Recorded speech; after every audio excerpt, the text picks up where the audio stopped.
Kwa majina anaitwa Abubakar Ali, ni coach wa timu ya vijana ya Fountain Gate FC, timu ambayo inashiriki ligi kuu ya timu za vijana. Nashukuru Mungu, leo tunapozungumza hapa, timu yangu ya vijana ya miaka 20 tumefanikiwa kuingia hatua ya fainali baada ya safari ndefu ya changamoto nyingi. Kama unavyofahamu, ilikuwa ni ligi kama inavyochezwa ligi kuu ya timu za wakubwa, lakini mara hii tumecheza ligi kuu, lakini ni kwa upande wa vijana. Timu yangu imefanikiwa kwa mara ya kwanza kuingia fainali ya ligi hiyo, lakini mimi kama mwalimu pia ni mara yangu ya kwanza kuingia kwenye fainali, lakini ni mara yangu ya pili kushiriki ligi kuu hii ya vijana. Last time tulishiriki kama Singida Fountain Gate, lakini msimu huu tumeshiriki kama Fountain Gate FC Under 20.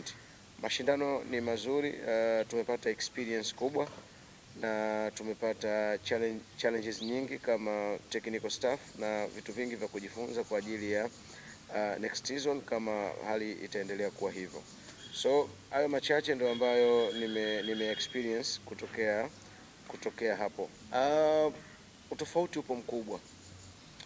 Unapofundisha vijana unakuwa ni coach na unakuwa ni mzazi, kwa maana huku chini mara nyingi tunadili sana na development ya wachezaji. Kuna wachezaji ambao wanahitaji uishi nao kama baba kabisa, kwa maana kwamba leo umecheza mechi haukuwa na nyakati nzuri. Sisi kama walimu tuna namna ambavyo tunatreat wachezaji. Unapokuwa kwenye mechi mchezaji hajaperform vizuri, kuna reaction nyingi huwa tunazichukua. Reaction ya kwanza, wachezaji wengi wanaamini akitolewa kwenye mechi either hajaperform vizuri, amechoka, au kuna something ambayo imekwenda vibaya. Lakini no, wakati mwingine sisi walimu unaweza ukafanya substitution na ukaifanya pia substitution hiyo hiyo mara mbili. Na ni kwa sababu gani? Ni kwa sababu kwamba kile ambacho ulikitamani kama mwalimu hakijatimia, unahitaji kukibadilisha, unahitaji mwalimu kujirekebisha kwenye kile ambacho ulikifanya, kwa sababu tunasema a good manager lazima atumie resources alizokuwa nazo. So upande wa vijana tunadili sana na development, malezi na kuhakikisha hawa wanafika kwenye level ya senior team. Lakini unapozungumza level ya senior team unazungumza big players ambao wamepata experience kubwa, wameishi maisha mengi, wana tabia tofauti. Treatment yao inakuwa tofauti. Mimi kwenye timu yangu ya vijana, namna ambavyo namtreat let's say Arafat ni tofauti na nitakavyoenda kukutana, mfano labda anaenda kukutana na Edgar. Namna gani natakiwa kuzungumza naye, natakiwa kumwelekeza juu ya changamoto zilizokuwa nazo. Ni tofauti nitakapozungumza na Arafat, kwa sababu kumbuka yule ni mtu mzima, Arafat ni kijana mdogo. Kuna wakati tuna shout, kuna wakati unakuwa humble, kuna wakati unakuwa chini kabisa. Kuna wakati unampa yeye nafasi aje akwambie changamoto zake ni zipi. Lakini all in all, coach ni director, mtu ambaye anatoa mwongozo, mtu ambaye anatoa roadmap ya team, mtu ambaye anatoa order. Kuna wakati sitohitaji kusikia na communicate na mchezaji wangu akiwa kwenye kiwanja, kuna wakati nitahitaji kusikia tu ana respond juu ya yale majukumu ninayompa na yeye kwenda kufanya. Huko wakati ambao sisi kama coach tuna nafasi ya kudiscuss na wachezaji wetu, lakini sio wakati wa kupeana maelekezo na yeye akawa ana maelekezo. So hizo ndio tofauti ambazo mimi binafsi kama coach naziona kwa senior team. Na kwanza sisi kama taifa tukubali kuwa tumekuwa na changamoto kubwa sana chini kwenye foundation, chini ambapo tunapaswa kutengeneza washambuliaji. Tunapozungumza mshambuliaji ni sawasawa unapozungumza mfano wa mtoto anapoanza baby class. Sasa hivi nchi zingine zinavyoendelea, ukizungumza mtoto mdogo ambaye anasoma baby class, ana uwezo mzuri wa kukuchallenge mpaka wewe mtu mzima, namna gani anaelewa vitu. So na kwenye football tulipaswa kuwa hivyo. Sasa leo sisi ndo makocha vijana ambao tumeingia sasa, nikiri na nikuthibitishie kwamba sisi kama Fountain Gate tulianza miaka 4 nyuma kutengeneza washambuliaji ambao leo washambuliaji hao bado hawajafika kwenye level ya kucheza ligi ya miaka 20, kwa sababu tulianza nao wakiwa kwenye under 13, under 15, ambapo naweza nikupa moja katika mshambuliaji wetu ambaye alikuwa anasoma kwenye shule yetu ya sekondari pale high school, ambaye anaitwa Eric Marco, leo yuko Spain, anacheza kule na akiwa anasoma. So tunategemea product ile ambayo sisi tuliitengeneza tuje tuitumie next time. Kwa hiyo kwa sasa ili tulazimu kutumia kulikwita wachezaji ambaye unakutana naye unaona hii ni future, lakini tayari tukubali kwa mchezaji ambaye umemquit sio mchezaji ambaye alipata foundation nzuri kule ambapo alitoka, ambapo wewe hujakuwa naye wala hujakutana naye, kwa sababu unakutana na mchezaji akiwa tayari ana miaka 17 kuelekea 20. Mchezaji huyu tayari unamkuta alishapita kwa walimu, mchezaji huyu tayari unamkuta anacheza kwenye ligi na wewe unakwenda kwenye mashindano. So 3 weeks to 2 weeks tusiwe waongo, kumtengeneza mshambuliaji aende kuwa top bado itakuwa ni tunaita short term process ambayo haiwezi kutulipa sana. So kwa upande wetu sisi Fountain tunao vijana ambao tumewatengeneza na niongee kwa ushahidi. Kwenye mechi yetu dhidi ya Yanga nilifanya substitution ya kijana anaitwa Ramadhani Juma, ambaye yeye kwetu sisi tulikutana naye akiwa na miaka 15. Tukapata time ya kufanya naye kazi kwa muda wa miaka 2. Lakini juzi ametupa faida kama mshambuliaji, lakini still bado yeye ni mshambuliaji wa pembeni. Bado tuna big challenge ya kutengeneza washambuliaji wa katikati ambao kama unapozungumza goal poacher ni mtu ambaye sasa moja kwa moja yeye ni mshambuliaji wa katikati. Kazi yake kubwa na shughuli yake yote anaimaliza ndani ya box yake, kwa sababu ukienda kwenye takwimu utaona mshambuliaji ambaye anafunga magoli mengi ni mshambuliaji ambaye anacheza na eneo la box peke yake, na takwimu zimekuwa zikieleza hivyo mara nyingi. Na washambuliaji ambao wanaofuatia kufunga magoli ni ambao wanatoka pembeni au namba 10 wengi. So imekuwa ni tatizo kubwa sana kwa taifa. Sisi kama makochi vijana tunaokuja tutapaswa kulifanyia kazi sana jambo hilo, na baada ya siku kadhaa basi mimi kwa kutokea Fountain Gate naona tunaweza tukaanza kuwa na washambuliaji wenye aina hiyo. Finali ni mechi moja. Mimi niseme mechi ya finali itakuwa ni mechi ngumu sana.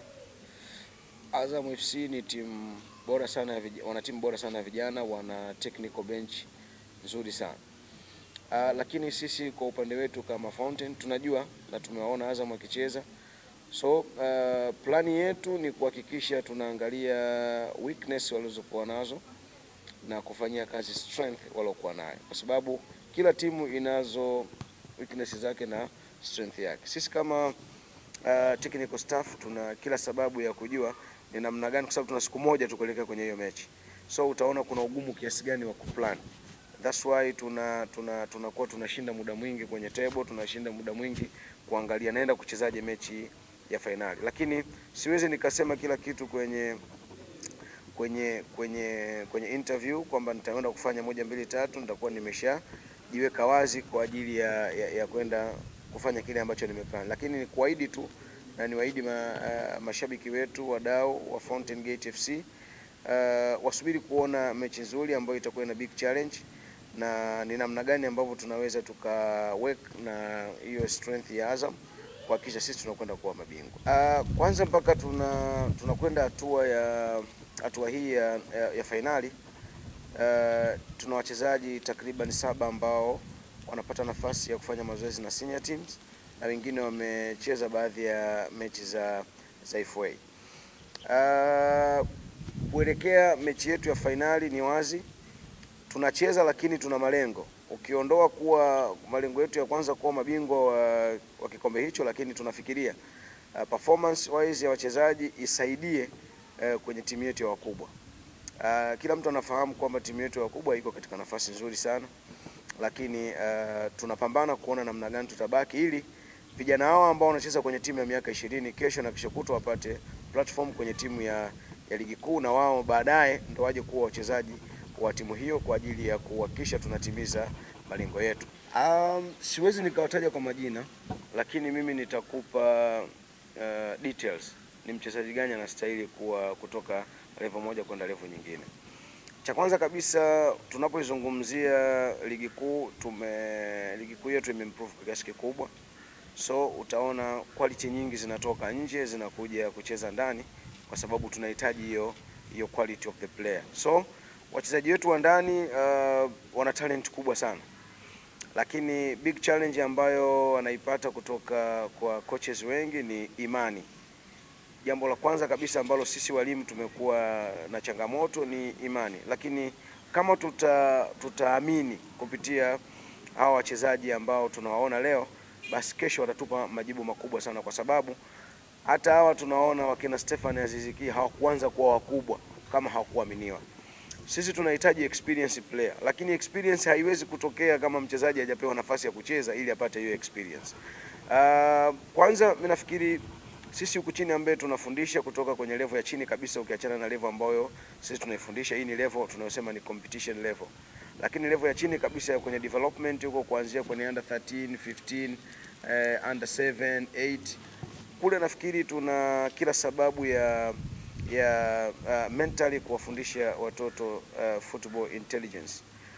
Football intelligence ndio changamoto kubwa ya wachezaji wetu wa ndani, kwa sababu hawaanzi kwenye foundation chini. Football intelligence ni ile hali ya mchezaji kuweza kutafsiri vitu kiwanjani.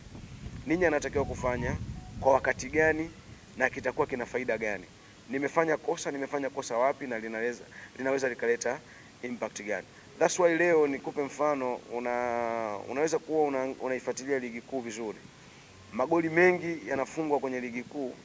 Magoli mengi yanatokana na mistakes za defenders. Magoli mengi yanafungwa kwa penalty na time inakuwa imekwisha kabisa. So utaona kuna namna ambayo concentration inapungua, wakati ambao sisi kitaalamu concentration inatakiwa kuwa juu. Kwa namna gani unatafsiri muda uliocheza na muda uliobakia, eneo lilopo, nini unatakiwa kufanya.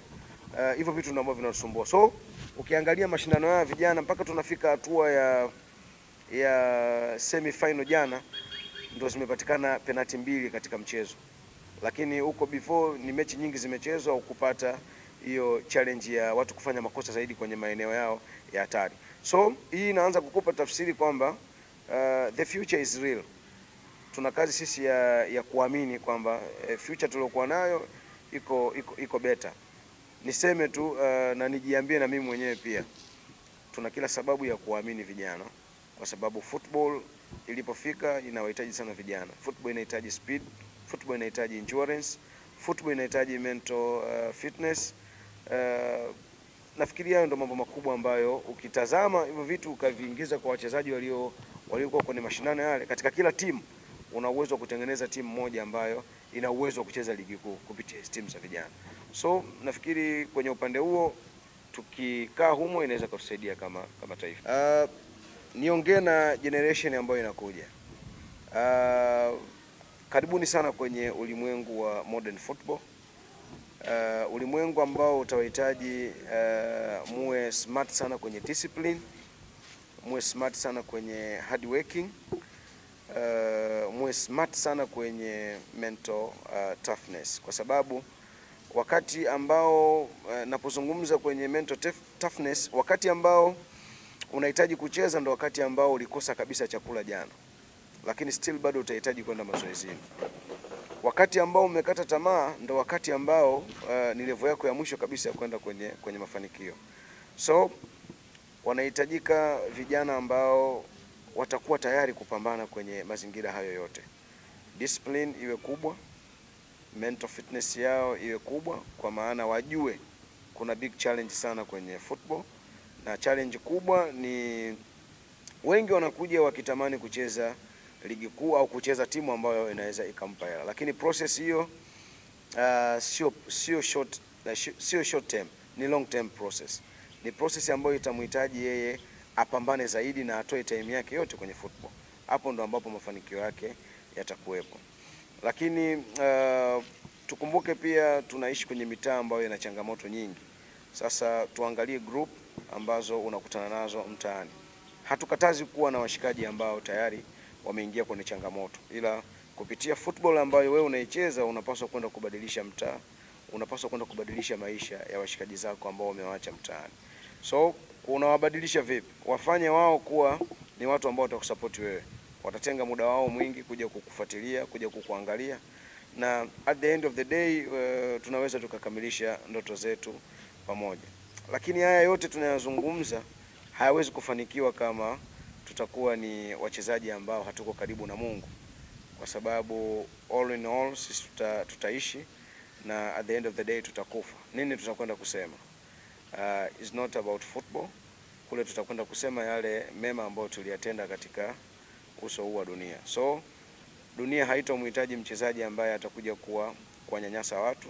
Dunia haitahitaji mchezaji wa mpira ambaye atakuja kuwa mlevi. Dunia haitahitaji mchezaji wa mpira ambaye atageuka kuwa kero kwa jamii ambayo inamzunguka. Ila dunia itamhitaji mchezaji ambaye atakuja kuiunganisha jamii, atakuja kuwa mtu ambaye ni msaada kwa watu. So a future generation, karibuni kwenye modern football.